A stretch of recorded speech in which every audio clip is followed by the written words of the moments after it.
Assalamualaikum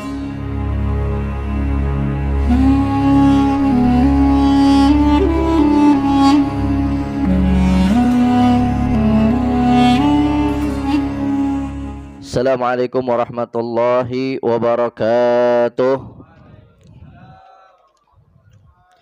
Alhamdulillah wassalatu wassalam ala Rasulillah Sayyidina Muhammad ibn Abdullah wa alihi wa ashabihi wa man iktada bihudah. Allahumma salli wa sallim ala Sayyidina Muhammadin iftahi babi rahmatillah adada ma fi ilmillah salatan wa salaman daimaini bidawamul killah wa ala alihi wa ashabihi wa man walah wala hawla wala quwwata illa billahil aliyyil azim. Qalu subhanaka la ilma lana illa ma 'allamtana innaka antal alimul hakim. Rabbi shrah li sadri wa yassir li amri wahlul 'uqdatam min lisani yafqahu qawli wa saddid lisani wahdi qalbi. Rabbi zidna ilman warzuqna fahman wa atina hikmatan birahmatika ya arhamar rahimin. Taqabbalallahu minna wa minkum fataqabbal ya karim. Amma ba'd. Ahlan wa sahlan wa marhaban bigudumikum bihudurikum. Al-Faqir ucapkan kepada seluruh segenap jamaah Majlis Ta'lim Al-Aurat yang telah menyempatkan waktunya untuk hadir ke majlis yang mulia ini, wabil khusus para asatidzah, para tokoh masyarakat yang mohon maaf namanya tidak disebut satu persatu, namun tidak sedikit pun mengurangi rasa hormat ta'zim kita kepada beliau-beliau semua. Kita doakan mudah-mudahan kumpulnya kita semua di sini menjadi sebab turunnya rahmat dan barakah dari Allah Subhanahu wa taala, menjadi sebab tergobul segala hajat-hajat kita, baik hajat yang berkaitan dengan urusan agama, dunia hingga akhirat kita. Amin ya rabbal alamin. Masyarul hadirin rahimakumullah. Alhamdulillah, nikmat dari Allah Subhanahu wa taala. Malam hari ini Allah Subhanahu wa taala kembali kumpulkan kita di majlis yang mulia ini. Sebab orang-orang yang digerakkan hatinya, dientengkan langkahnya, dikumpulkan ke majlis-majlis ilmu, bertanda bahwa orang tersebut Allah Subhanahu wa taala inginkan baginya kebaikan. Sebagaimana Nabi SAW beliau bersabda, "Man yuridillah bihi khairan yufaqihu fid din." Siapa orang yang ingin diberikan kebaikan oleh Allah Subhanahu wa taala, maka orang tersebut akan diberikan pemahaman ilmu agama. Salah satu perantara atau wasilah kita mendapatkan ilmu agama adalah dikumpulkannya kita ke majlis-majlis mulia semacam ini. Maka ini nikmat yang besar dari Allah Subhanahu wa taala yang harus kita jaga. Karena enggak sembarangan orang yang Allah Subhanahu wa taala entengkan dia duduk di majlis ilmu. Enggak sembarangan orang.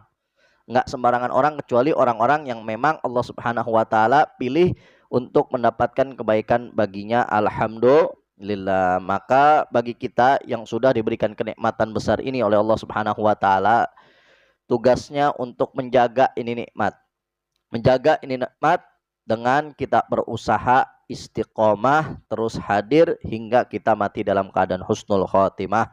Amin ya rabbal alamin. Ma'asyiral hadirin rahimakumullah, mari sama-sama kita lanjutkan kajian kita melalui kitab Risalah Mudzakarah karya Qutbil Irsyad Al-Habib Abdullah bin Alwi Al-Haddad. Sebelum kita mulai, mari sama-sama kita membacakan surat Al-Fatihah terlebih dahulu untuk penyusun dari kitab ini, yaitu Al-Imam Al-Habib Abdullah bin Alwi Al-Haddad serta guru-guru kita dan orang tua kita yang telah mendahului kita, wabil khusus pendiri Majlis Ta'lim wal Aurat ini, yaitu Al-Habib Idrus bin Salim Al-Attas. Mudah-mudahan Allah Subhanahu wa taala ampuni segala dosa dan kesalahannya. Allah Subhanahu wa taala angkat derajatnya dan mudah-mudahan kita semua mendapatkan keberkahannya. Ala hadhihi niyyah wa ala kulli niyatin salihah wa ila hadratin Nabi Muhammad sallallahu alaihi wasallam. Al-Fatihah. Alhamdulillah.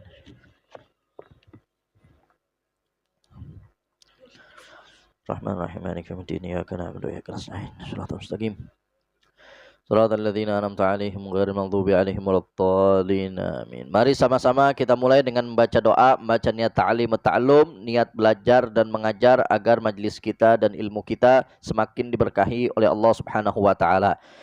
Dimulai dari Al-Faqir dan para hadirin mengikutinya dengan tertib. Bismillahirrahmanirrahim.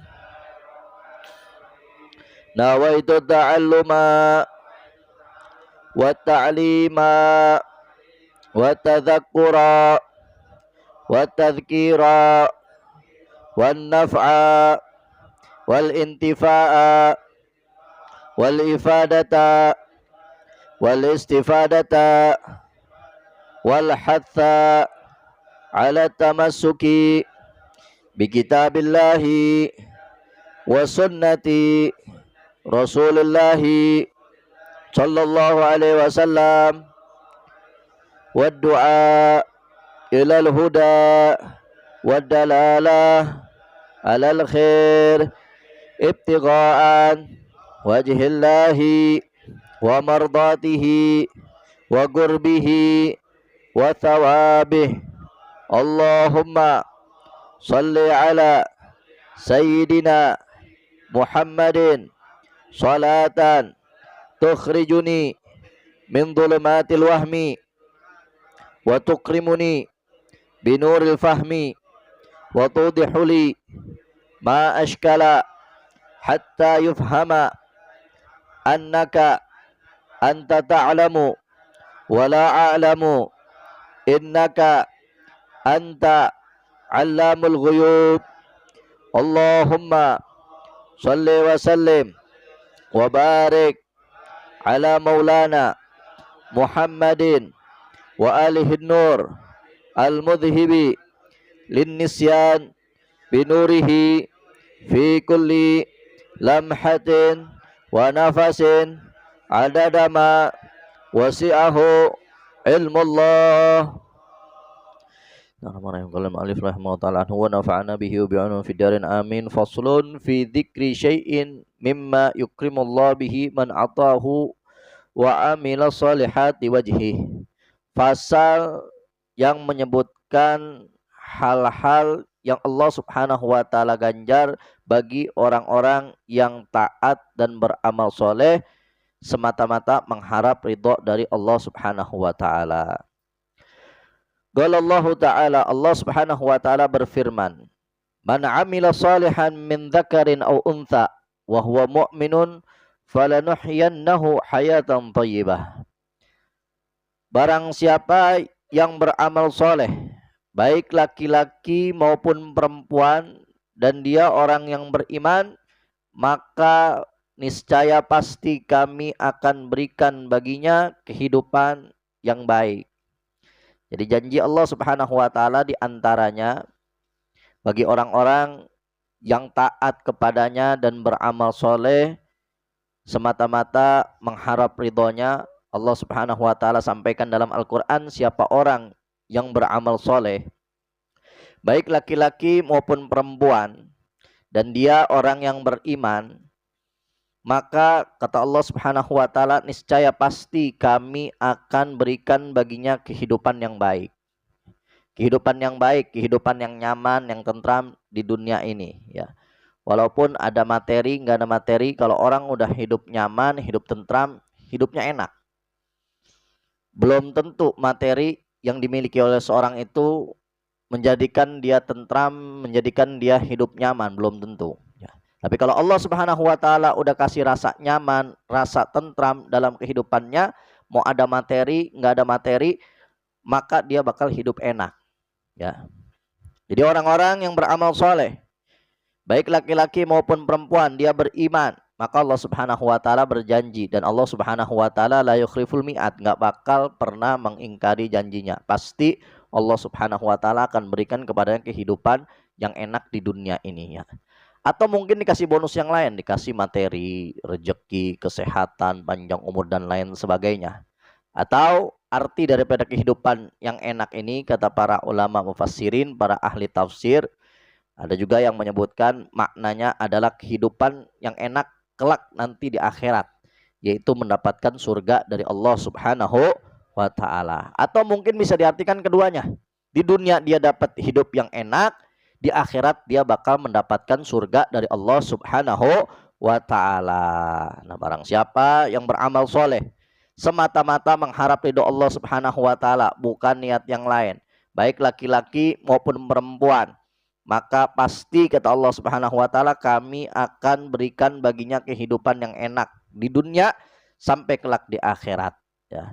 Wa qala subhanahu, dan berkata Allah, dan berfirman Allah Subhanahu wa taala, wa'adallahu alladhina amanu minkum wa amilus salihati la yastakhlifannahum fil ardi kama istakhlafal ladzina min qablihim wa la yumakkinanna lahum dinahum alladzi irtada lahum wa la yubaddilannahum min ba'di khaufihim amna. Allah Subhanahu wa taala berfirman di dalam Al-Qur'an, Allah menjanjikan bagi orang-orang yang beriman di antara kalian dan beramal soleh, la yastakhlifannahum fil ardi kama istakhlafal ladzina min qablihim. Yang pertama, dalam ayat ini Allah Subhanahu wa taala berjanji, orang yang beriman, orang yang beramal soleh, Allah berjanji bakal Allah Subhanahu wa taala berikan kepadanya kepemimpinan atas kehidupan dunianya. Jadi dia yang memimpin dunia, bukan dunia yang memimpin kehidupannya, ya. Dia yang menjadi majikan bagi urusan dunianya, bukan dunia yang jadi majikan dia. Dunia yang menjadi budak baginya, bukan dia yang menjadi budak dunia. Nah, orang-orang yang beriman kemudian beramal soleh semata-mata mengharap ridho Allah, dalam ayat ini Allah Subhanahu wa taala berjanji bakal jadikan orang tersebut memimpin dalam kehidupannya sehari-hari, kehidupan dunianya.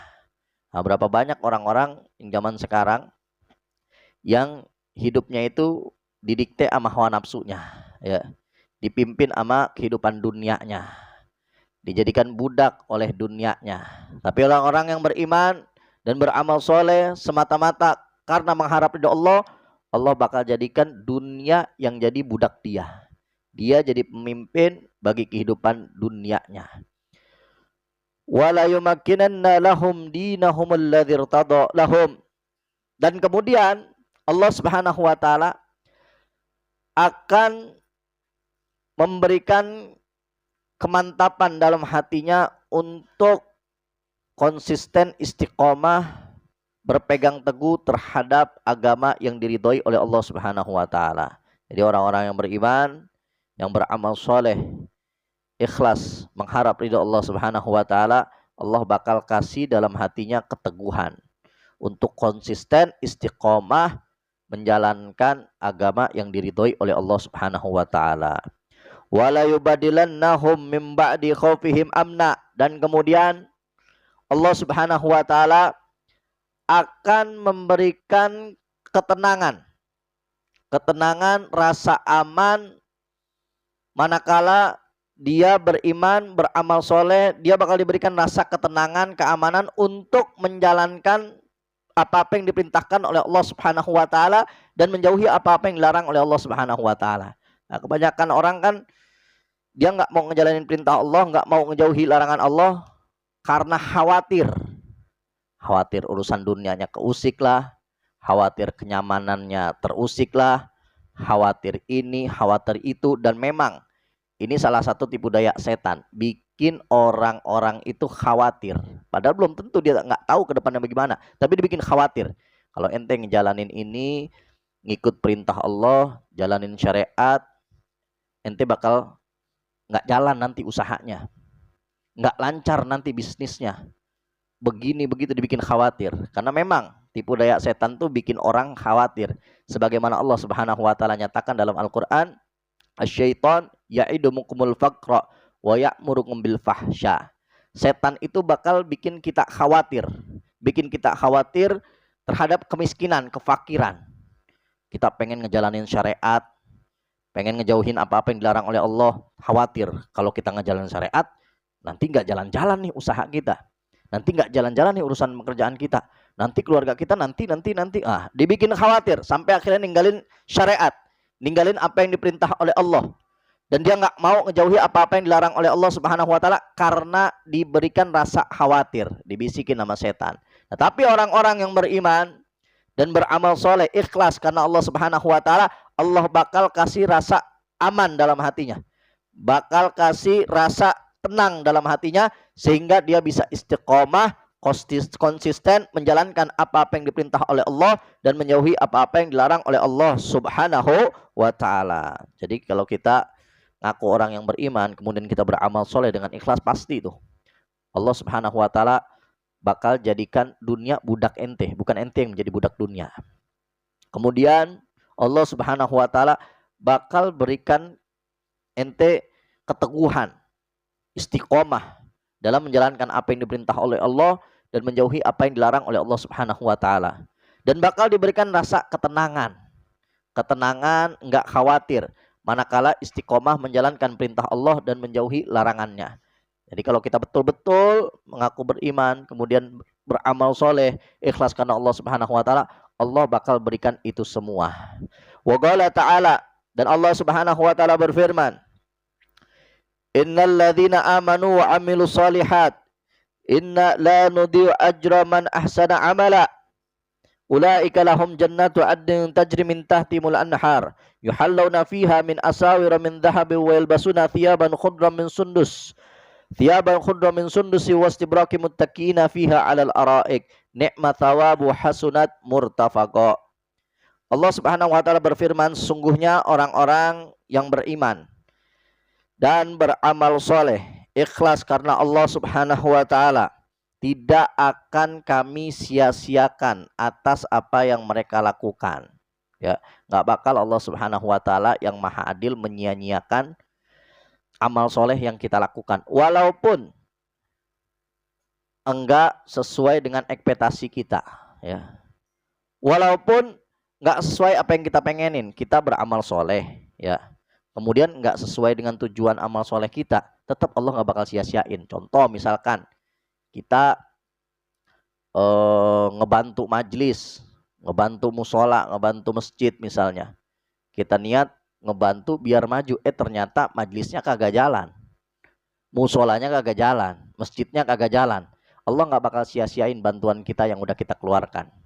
Allah tetap kasih ganjaran kepada kita, pahala menghidupkan majlis, menghidupkan musola, menghidupkan masjid. Atau misalkan kita bantu orang, ekspektasi kita nih pengennya itu orang udah bisa hidup sejahtera, ternyata orang yang kita bantu malah make bantuan yang kita kasih buat poya-poya misalnya, bukan buat usaha, bukan buat memperbaiki kehidupannya, dipakai buat poya-poya, sampai akhirnya itu orang tetap kagak sejahtera. Tetap Allah Subhanahu wa taala nggak bakal sia-siain apa yang udah kita keluarin. Nggak bakal Allah Subhanahu wa taala sia-siakan amal-amal soleh yang kita lakukan. Kita ngajak teman misalkan ngaji, ya, kita ngajak teman ngaji, mau itu teman ngikutin kita atau kagak, ya, mau sesuai ekspektasi kita atau kagak, tetap Allah Subhanahu wa taala nggak bakal sia-siain usaha kita. Jadi Allah nggak bakal sia-siain. Ketika kita udah mulai melakukan amal soleh, udah dapat untung, ya, udah dapat untung. Mau berhasil atau enggak, sesuai ekspektasi kita atau kagak amal soleh yang kita lakuin, Allah Subhanahu wa taala nggak bakal sia-siain amal soleh kita yang kita lakukan dengan maksimal. Ulaika lahum jannatu adnin tajri min tahtihimul anhar ila akhir ayat. Mereka orang-orang yang beriman dan beramal soleh, mereka akan diganjar oleh Allah Subhanahu wa taala dengan surga yang mengalir di bawahnya sungai-sungai yang dihiasi dengan emas yang sangat indah, dan mereka akan diberikan pakaian yang berwarna hijau yang sangat indah, yang terbuat dari sutra, lembut, nyaman. Dan mereka akan diberikan tempat-tempat yang megah, yang mewah, yang indah, luar biasa. Nikmat thawabu hasunat murtafaqa. Itulah balasan ganjaran sebaik-baik dari Allah Subhanahu wa taala dan tempat terbaik di surga, ya. Jadi Allah bakal berikan orang-orang yang beriman dan beramal soleh, ikhlas karena Allah, surga yang nggak bakal bisa kita bayangin. Walaupun Allah udah gambarin dalam ayat-ayat Al-Quran, nggak bakal sampai otak kita, ya, bayangan kita kepada hakikat surga, saking nikmatnya surga. Nggak mungkin ada satu orang yang ente mau membayangin sehebat apapun, ya, ente bayangin, nggak bakal nyampe bayangan kita, nggak bakal nyampe, ya. Orang yang sering ngehayal gitu, ya, terus dia ngehayal seindah-indahnya hayalan, nggak bakal nyampe hayalannya, saking indahnya surga dari Allah Subhanahu wa taala. Dan itu diperuntukkan bagi orang-orang yang beriman dan beramal soleh, ikhlas karena Allah Subhanahu wa taala. Qala ta'ala, Allah Subhanahu wa taala berfirman, Innal ladzina amanu wa amilus solihat sayaj'alu lahumur rahman wudda. Sungguhnya orang-orang yang beriman dan beramal soleh ikhlas karena Allah, sayaj'alu lahumur rahman wudda, maka akan diisi hatinya oleh Allah Subhanahu wa taala dengan rasa kasih sayang, ya. Baik maksud daripada ayat ini, baik si orang yang beramal soleh tersebut dia memandang makhluk-makhluk Allah dengan rasa kasih sayang, ataupun sebaliknya, Allah, malaikatnya, dan makhluk-makhluknya akan menyayangi si orang yang beramal soleh tersebut. Sebagaimana Qala Imam Ibnu Abbas, yang dikatakan oleh Imam Ibnu Abbas, yuhibbuhum wa yuhabbibuhum ilal mu'minin. Dia bakal memandang orang-orang beriman atau makhluk-makhluk Allah dengan pandangan kasih sayang. Atau sebaliknya, Allah Subhanahu wa taala bakal letakkan kepada makhluk-makhluknya dalam hatinya rasa sayang kepada orang-orang yang sering beramal soleh kepada Allah Subhanahu wa taala. Sebagaimana dalam hadis Bukhari, Allah Subhanahu wa taala menceritakan bahwa kalau Allah cinta sama seorang hambanya, Allah bakal manggil Jibril dan ngasih tahu Jibril bahwa Allah Subhanahu wa taala mencintai orang tersebut. Dan kalau malaikat Jibril tahu bahwa Allah mencintai orang tersebut, maka malaikat Jibril pun bakal cinta kepada orang tersebut. Dan malaikat Jibril bakal ngumumin kepada penduduk-penduduk langit, malaikat-malaikatnya Allah, buat ikut cinta juga pada orang tersebut. Dan makhluk-makhluk yang ada di langit bakal ngasih tahu kepada makhluk-makhluk yang ada di bumi. Dan Allah Subhanahu wa taala bakal menumbuhkan rasa cinta bagi makhluk-makhluk yang ada di bumi kepada orang yang dicintai oleh Allah Subhanahu wa taala. Makanya jangan heran kalau kita ngelihat para wali-wali Allah, kekasih-kasih Allah, orang-orang soleh itu haulnya tiap tahun rame terus. Karena memang Allah Subhanahu wa taala meletakkan rasa cinta kepada makhluk-makhluknya terhadap dia, si orang soleh tersebut. Mau dihasut bagaimanapun, mau dibenci oleh sebagian kelompok sebenci apapun, tetap Allah Subhanahu wa taala bakal meletakkan rasa cinta bagi makhluk-makhluknya kepada orang-orang soleh, kepada kasih-kasih Allah, kepada wali-wali Allah, ya. Mau kelompok makoli tiap hari teriak di medsos, ya, nggak bakal ngaruh kalau emang orang tersebut dicintai oleh Allah Subhanahu wa taala. Atau sebaliknya maknanya, atau si orang soleh ini yang dicintai oleh Allah Subhanahu wa taala bakal ditumbuhkan dalam hatinya rasa cinta terhadap makhluk-makhluknya Allah Subhanahu wa taala. Dia bakal mandang tumbuhan, hewan, sama manusia dengan pandangan kasih sayang, dengan pandangan cinta kepada siapapun. Mau ahli ibadah sesama mukmin, mau orang yang fasik, ahli maksiat, maupun orang kafir sekalipun, ya. Baik dengan cara lembutnya maupun dengan cara tegasnya, bahkan dengan cara kerasnya sekalipun, itu semata-mata karena dia sayang. Makanya kenapa dalam syariat itu orang yang murtad keluar dari Islam, kemudian dia disuruh bertobat, nggak mau bertobat, nggak mau kembali ke dalam Islam, maka hukum syariatnya itu harus dibunuh. Kenapa? Karena sayang, atas dasar cinta kepada dia. Kalau dia dibiarin terus murtad dalam keadaan kafir, semakin banyak dosanya, semakin besar azab yang bakal dia rasakan kelak di akhirat. Jadi hukum bunuh itu karena rasa sayang, karena rasa cinta. Begitu juga syariat jihad, perang. Itu juga atas dasar sayang, atas dasar cinta. Nah, kita kan diperintahkan untuk berjihad, untuk berperang, memerangi kafir-kafir yang memerangi umat Islam. Wajib untuk memerangi mereka. Atas dasar apa? Atas dasar kasih sayang, atas dasar cinta. Kenapa? Karena kalau orang-orang tersebut, kafir-kafir harbi tersebut, dibiarkan terus-menerus memusuhi Islam, makin gede dosanya, makin besar azab yang bakal dia rasakan kelak di akhirat. Makanya diperintahkan untuk dijihati, untuk diperangi, ya.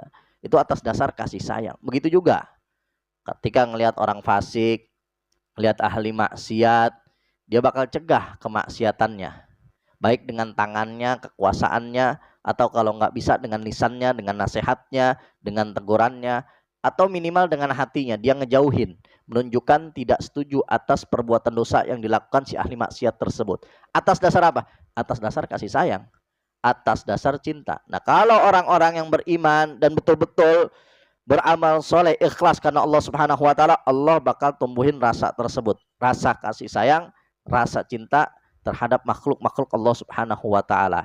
Saya lahumur rahman wudda. Allah Subhanahu wa taala akan menumbuhkan pada mereka rasa kasih sayang, rasa cinta. Baik makhluk-makhluknya Allah cinta kepada dia, ataupun dia yang memandang makhluk-makhluknya Allah dengan rasa kasih sayang dan cinta.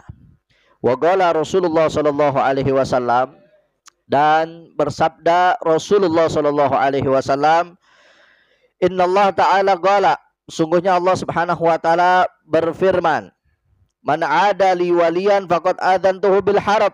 Siapa orang yang memusuhi wali Allah atau kekasih Allah, faqad adantuhu bil harb, maka Allah Subhanahu wa taala mengumumkan untuk memeranginya. Bayangin. Nah, di sini pakai kalimat walian. Satu aja wali Allah, satu aja kekasih Allah dimusuhin, ya. Walaupun dia cinta sama semua wali yang lain, cuman satu yang dia benci, maka Allah Subhanahu wa taala umumin bahwa Allah bakal perangin dia. Diperangin sama Allah Subhanahu wa taala. Wah, bagaimana bisa ngelawan, ya. Kalau musuhin satu aja wali-wali Allah, kekasih Allah Subhanahu wa taala, ya. Jadi nggak bisa tuh kita milah-milih, ya, milah-milih. Kita mah cintanya sama wali ini aja, sama orang soleh ini aja, sama yang lain kagak, sama yang itu kagak, tuh nggak bisa. Semua harus kita cintai. Masalah afdoliyah, masalah kita mengutamakan ini, itu nggak apa-apa.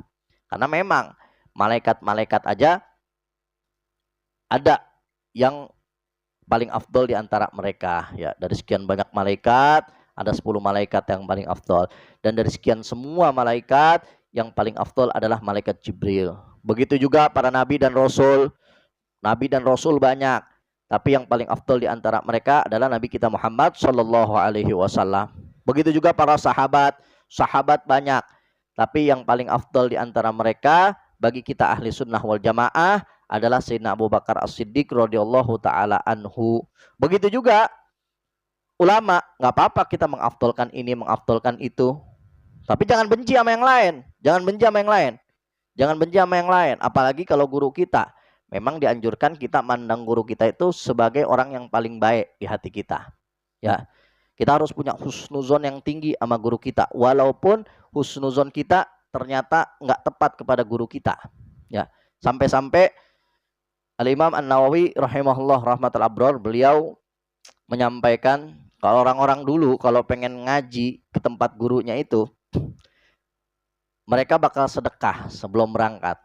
Diniatin biar kekurangan-kekurangan gurunya itu nggak kelihatan di depan matanya. Biar dia bisa jaga husnuzon terus sama gurunya.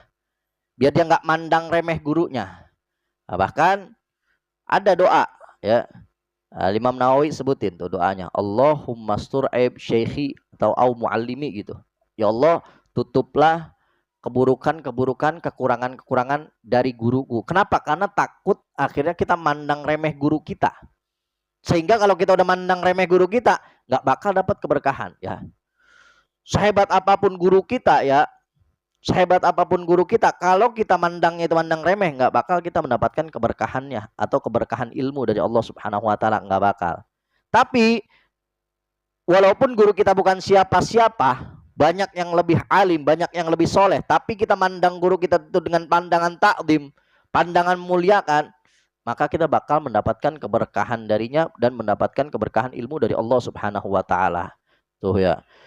Jadi orang-orang dulu kenapa sih ngajinya kadang bentaran, tau-tau pinter, bentaran, tau-tau alim, ya. Karena itu dia menjaga husnuzon kepada gurunya, menjaga husnuzon kepada para ulama, para orang-orang soleh, sampai akhirnya mereka mendapatkan keberkahan dengan mudah. Kalau orang zaman sekarang kadang-kadang enggak, kadang-kadang enggak. Ya, kadang-kadang ada sebagian orang yang ngelihat titelnya lagi, ya, ya, ngelihat titelnya. Nggak bisa masuk masjid ini, nggak bisa masuk musola ini, nggak bisa masuk sini kalau nggak ada titelnya. Ya, Banyak-banyakan titel ya, belum tentu titel itu menunjukkan bahwa dia orang yang soleh, belum tentu ya. Mau dia profesor, doktor, LCMA, SPDE, SPD, SAG, SPBU ya, mau bensin kayak pertama kayak bertalit kayak ya, belum bisa nentuin bahwa dia orang yang soleh. Berapa banyak orang-orang yang alim ternyata bukan bikin orang dekat sama Allah, malah bikin menyesatkan umat. Bahkan iblis aja itu salah satu makhluk yang paling pinter ya. Saking kritisnya iblis tuh ya, saking kritisnya iblis ketika disuruh sujud sama Nabi Adam, sama Allah Subhanahu wa taala kepada Nabi Adam, iblis tuh nggak mau karena kritis. Khalaqtahu min turab wa khalaqtani min nar, kata iblis. Dia diciptakan dari debu, dari tanah, sedangkan aku diciptakan dari api. Masa iya api nunduk sama debu sama tanah?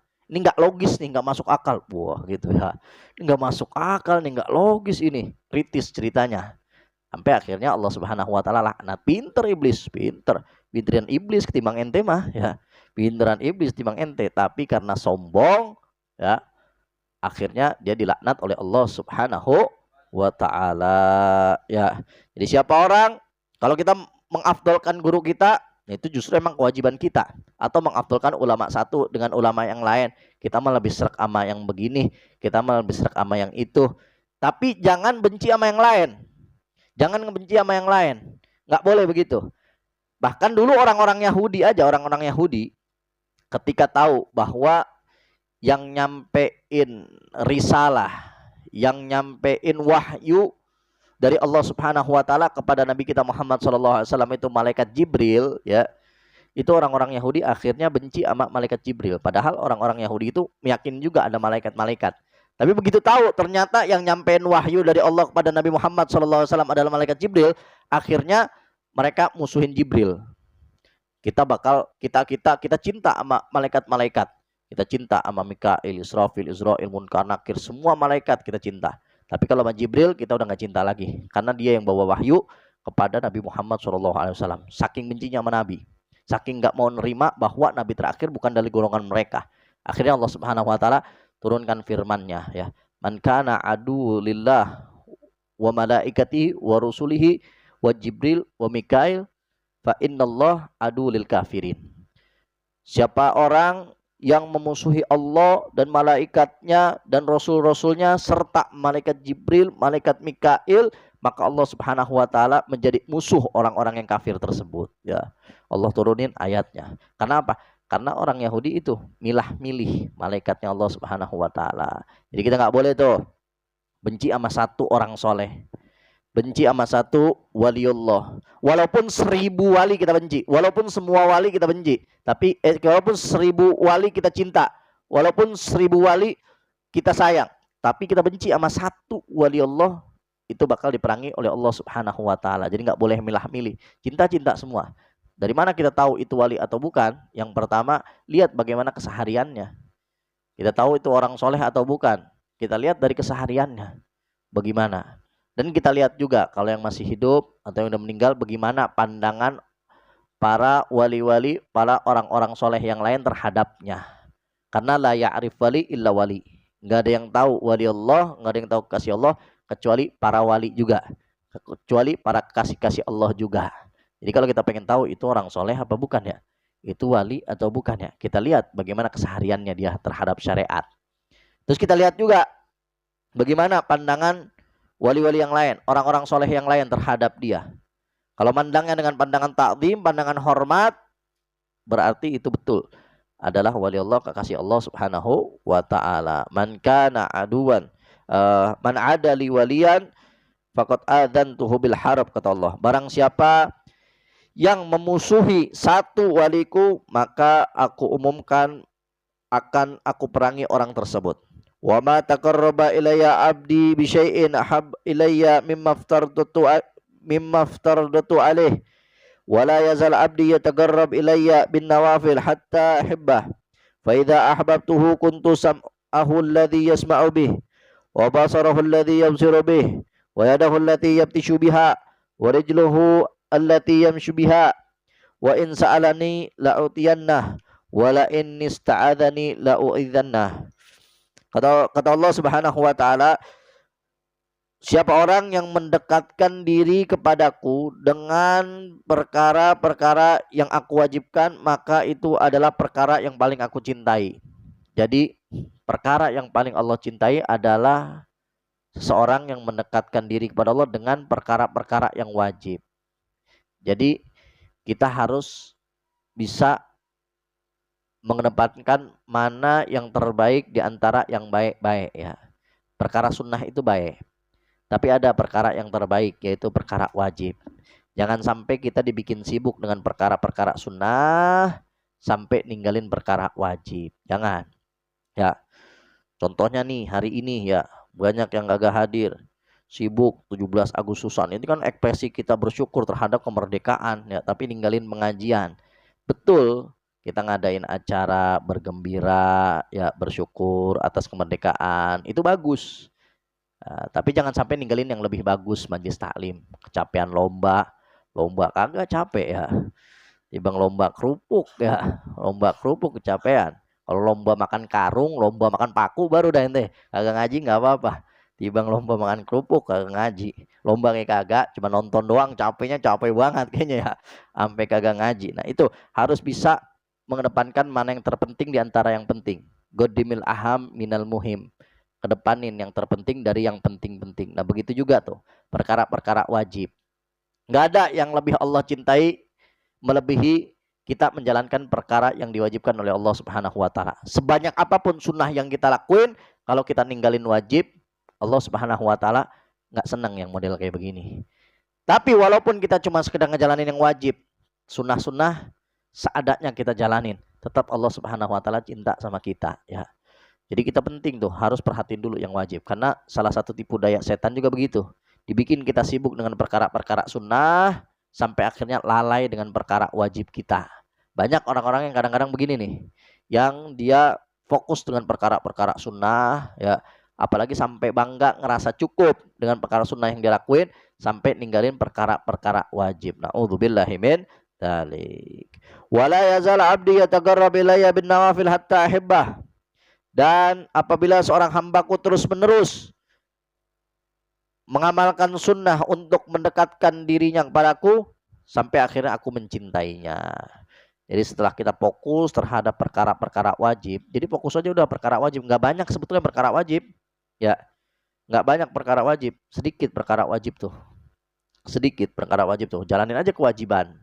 Ya, kalau udah fokus bisa ngejalanin kewajiban, baru mulai fokus dengan yang sunnah-sunnah ya. Karena kadang-kadang kita udah ngerasa bangga banyak ngelakuin sunnah, rajin ngelakuin sunnah, akhirnya ngerasa bangga, ngerasa cukup, akhirnya yang wajib kita lalain. Fokus aja dulu yang wajib. Setelah wajib kita jalanin, mulai kita sedikit demi sedikit memperbanyak sunnah. Kalau udah perbanyak sunnah, kata Allah, hatta hebbah, aku bakal mencintai orang tersebut. Fa idza ahbabtuhu, dan apabila aku telah cinta kepadanya, kuntu sam'ahu alladhi yasma'u bih, maka aku yang akan menjadi pendengarannya. Wa basarahu alladhi yabsiru bih, dan aku yang akan menjadi penglihatannya, kata Allah. Wa yaduhu allati yabtishu biha, dan aku akan menjadi tangan yang dia beraktivitas dengannya. Wa rijlahu allati yamshi biha, dan aku akan selalu mengiringi langkah-langkahnya. Wa in sa'alani la'utiyannahu, dan apabila dia minta kepadaku, maka akan aku kabulkan apa yang dia minta. Wa in ista'adzani la'u'idzannahu, dan apabila dia minta perlindungan kepadaku, maka akan aku lindungi dia ya. Maksud dari hadis ini ya, maksudnya Allah yang menjadi pendengarannya, Allah yang menjadi pandangannya, Allah yang menjadi tangan untuk beraktivitasnya, Allah yang selalu mengiringi langkahnya. Maksudnya Allah bakal jaga, Allah bakal jaga aktivitasnya. Pandangannya Allah bakal jaga dari hal-hal yang diharamkan oleh Allah. Pendengarannya bakal Allah jaga, nggak bakal ngedengar kecuali hal-hal yang dihalalkan oleh Allah. Kemudian tangannya Allah jaga, nggak bakal ngelakuin hal-hal kecuali yang diridhoi oleh Allah.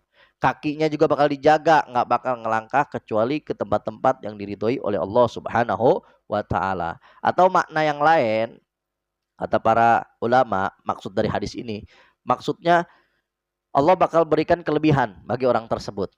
bisa ngedengar apa yang nggak didengar sama orang lain, bisa ngelihat apa yang nggak dilihat sama orang lain, bisa melakukan apa yang nggak bisa dilakukan oleh orang lain. Nah, makanya jangan heran kalau ada orang yang taat sama syariat, dia punya firasat kadang-kadang tajam, ya. Kadang-kadang doanya mustajab, kadang-kadang macam-macam, dikasih kelebihan sama Allah Subhanahu wa taala. Nah, ini namanya karomah dari Allah. Jadi kelebihan yang Allah berikan kepada orang-orang yang taat kepada Allah. Kalau dari kalangan anbiya, para nabi, namanya mukjizat. Kalau dari kalangan selain para nabi, namanya karomah. Tapi kalau dari kalangan orang-orang yang fasik, yang ahli maksiat, itu namanya istidraj. Allah kasih kelebihan untuk menjadi ujian bagi orang-orang yang beriman di sekelilingnya. Nah, jangan heran makanya kadang-kadang ada orang yang sama syariatnya kagak berpegang teguh, sholat aja kagak, puasa di Ramadan aja kagak, nutup aurat aja kagak, ibadah aja kagak, tapi kok punya kelebihan, bisa obatin ini, ya, bisa nahan hujan jadi pawang hujan, ya, bisa ngegandain duit, ya, bisa ini bisa itu. Nah, ini istidraj dari Allah, suatu kelebihan yang Allah berikan untuk sebagai ujian bagi orang-orang beriman di sekelilingnya. Ya, dia bakal ikutin apa kagak. Padahal dia tahu tiap hari kerjaannya berbuat dosa, melakukan maksiat, melakukan kemunkaran. Buat ujian bagi orang-orang yang beriman dan buat adab bagi dia sendiri. Biar dia makin jauh dari Allah Subhanahu wa taala, semakin besar adabnya kelak di akhirat. Na'udzubillahi min dzalik. Akramallahu bihadhil mahabbah al-'azimah allati tasir ma'aha harakatul 'abd wa sakanatu kulluhu billah walillah. Allah Subhanahu wa taala memberikan rasa cinta yang besar ini, yang agung ini, yang menjadikan seorang hamba, baik gerak-geriknya, perbuatannya maupun diamnya, karena Allah, man adda maftaratu alaih, bagi orang-orang yang menjalankan apa yang diwajibkan oleh Allah, wa aktsar man min nawafil ta'at taqruban ilaih, dan memperbanyak perkara-perkara sunnah tujuannya mendekatkan diri kepada Allah. Jadi pemberian-pemberian yang Allah berikan yang tadi telah disebutkan itu beberapanya, walaupun banyak pemberian yang lain. Jadi itu Al-Imam Abdullah bin Al-Haddad cuma nyebutin pemberian yang paling terbaik, yaitu dekatnya kita kepada Allah Subhanahu wa taala. Kalau kita beriman dan beramal soleh dengan sungguh-sungguh ikhlas karena Allah, Allah bakal berikan berbagai macam balasan, berbagai macam ganjaran. Ya. Dan yang paling terbaik adalah kedekatan kita kepada Allah Subhanahu wa taala. Selebihnya urusan rezeki, urusan umur, urusan kesehatan dan lain sebagainya, itu cuma bonus doang, ya. Itu perkara-perkara kecil. Tapi yang paling besar didekatkan kita dengan Allah Subhanahu wa taala, ya. Kalau kita betul-betul ikhlas beribadah, beramal soleh karena Allah, ya. Nah, jadi ini pelajaran dari Imam Abdullah bin Haddad mengingatkan kita biar kita beramal soleh itu ikhlas karena Allah. Pulang dari sini udah kita beramal soleh, jangan lagi niat yang lain, ya.